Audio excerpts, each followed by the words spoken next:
Mislim da jesam uspješan čovjek zato što nemam problema kada dođe proljeće i nemam problema kada dođe zima, niti kada ode jesen, niti kada se mijenja godišnja doba. I mislim da sam to je jedan od velikih uspjeha mojih.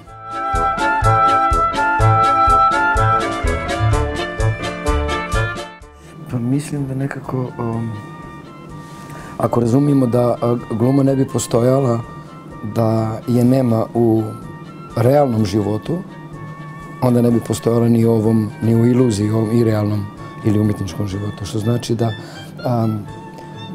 jednostavno se pripremim tako što zamijenim iluzije, da realnost zamijenim za iluziju, a iluziju za realnost. Tako da je taj stalno putovanje jednog između, a nema Schengena, stvarno jako dobro.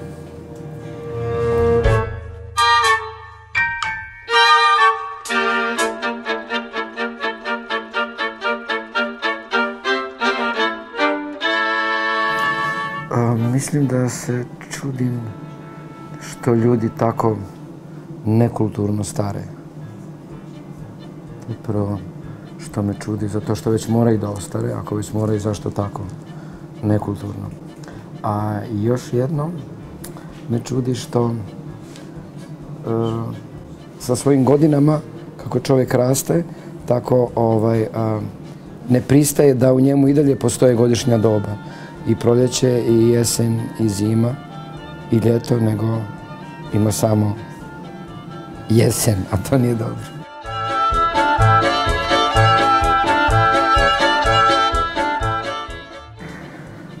Čudno je što ljudi ne razumiju da od malih stvari se sačinjava život.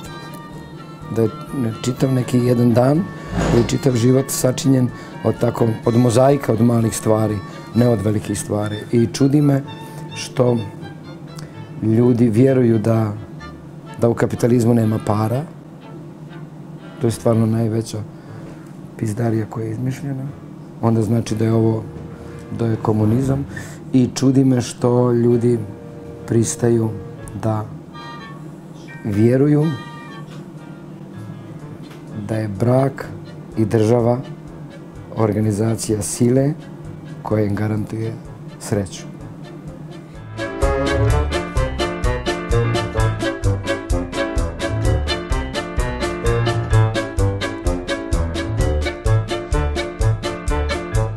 To što mi je pritisak 110 sa 70 i što mi šećer ide malo više od 6 ka 7.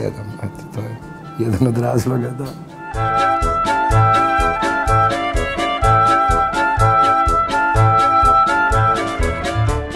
Mislim,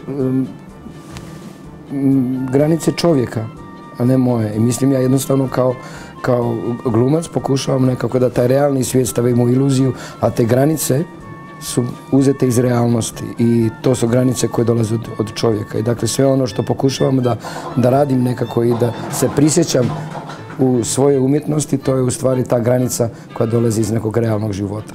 I zato nekako mislim da je ključ predstava upravo u tome što ljudi prepoznaju te granice iz svog života u mojoj umjetnosti, u mojoj iluziji. I taj spoj me čini interesantnim.